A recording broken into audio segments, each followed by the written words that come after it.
Only 3 new cases were recorded in New South Wales in the last reporting period from 16,000 tests. But it's a further 3 cases that came in after 8 p.m. that have health authorities worried. There is 3 cases that we're currently investigating.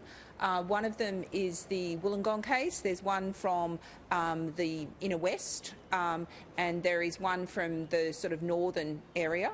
And we're just looking at, we haven't ruled out that there's established links for one of those cases. The Premier says Greater Sydney is now at the same risk level as the southern zone of the Northern Beaches, which has been locked down since the 19th.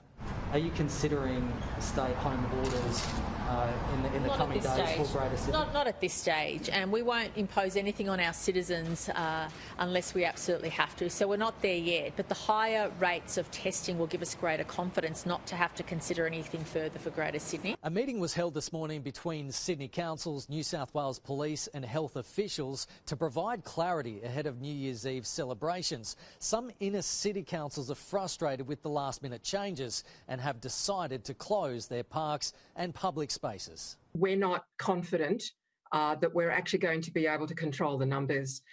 We've taken a precautionary approach. We've also done our risk assessment as well. So I think for safety purposes, but for comfort, it's best to watch the fireworks from the safety and the comfort of their lounge rooms this year.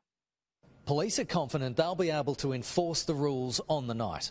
You will see large numbers of police officers out and about in uniform and from specialist commands patrolling the greater metropolitan area like we always would during every other New Year's Eve celebration. The Premier also says support is on the way for Northern Beaches cafes, pubs and restaurants forced to close during this busy Christmas New Year period.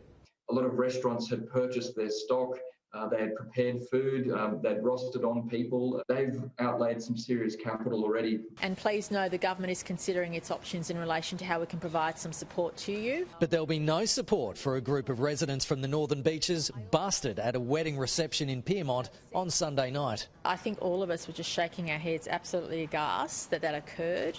New South Wales Police confirming more fines will be issued. Do you believe the bride and groom were also from the Northern Beaches? We believe so. Kenny Heatley, Sky News.